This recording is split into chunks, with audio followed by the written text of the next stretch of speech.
Pemirsa, Direktorat Tindak Pidana Tertentu Barreskrim Polri mengungkap peredaran impor ilegal sianida. Sebanyak lebih dari 6.000 drum bahan kimia berbahaya sianida berhasil disita.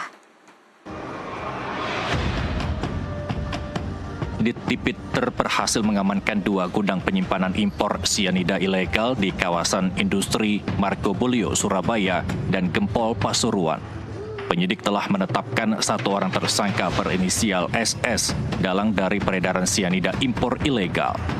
Direktur Tindak Pidana Tertentu Barreskrim Polri Brigjen Pol Nunung Saifuddin menerangkan pelaku melakukan modus operandi dengan memanfaatkan izin perusahaan lain agar dapat mengimpor sianida ilegal.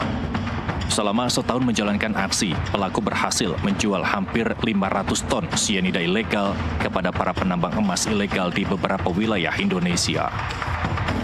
Modus operandi dan peran tersangka bahwa saudara SE sebagai Direktur SHC melakukan impor bahan berbahaya jenis sianida dari Cina dengan menggunakan dokumen perusahaan lain, yaitu perusahaan pertambangan emas yang sudah tidak berproduksi.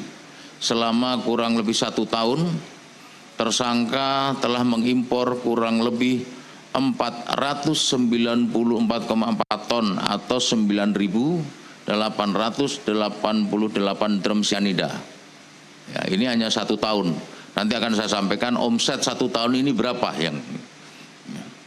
Oleh tersangka SE, sianida tersebut seharusnya hanya dapat dimanfaatkan untuk kepentingan sendiri dalam kegiatan produksi perusahaan perdagangan tanpa izin usaha untuk bahan berbahaya sianida. Ya.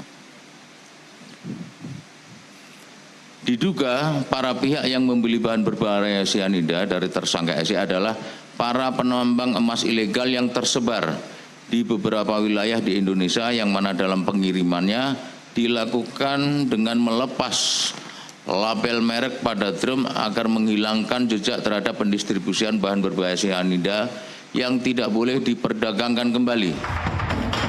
Brigjen Pol Nunung Saifuddin menegaskan Ditipit Barreskrim Polri akan terus mengembangkan potensi tersangka dalam mengungkap keseluruhan jaringan impor sianida ilegal. Pengembangan bukan hanya pada tahapan penjual, namun menelusuri hingga para pembeli serta pihak-pihak terafiliasi jaringan ini. Jadi rekan-rekan, walaupun kita sudah menerapkan 1 tersangka, makanya tadi saya bilang akan ada potensi tersangka-tersangka lain, karena saat ini tersangka yang 1 masih dalam tahap pemeriksaan. Nanti minggu depan insya Allah kita akan sampaikan progres pada rekan-rekan semua, sampai sejauh mana upaya kita dalam mengungkap keseluruhan jaringan ini. Ini akan kita kembangkan sampai ke tingkat pembeli dan pihak-pihak lain yang mendukung atau membantu kegiatan ini. Ya, pihak-pihak itu bisa dari mana saja, termasuk nanti dari perusahaan-perusahaan yang dia sudah izin pertambangannya habis, kemudian dia digunakan untuk mengurus izin impor, ya, izin impor sianida ini. Sementara itu, pelaku akan dijerat pasal berlapis atas dugaan tindak pidana kegiatan usaha perdagangan tanpa memiliki izin dengan ancaman hukuman maksimal 5 tahun penjara dan denda maksimal 10 miliar rupiah. Dari Surabaya, Eber Hamzah, Indarmawan Hadade, Jurnalis NTV melaporkan.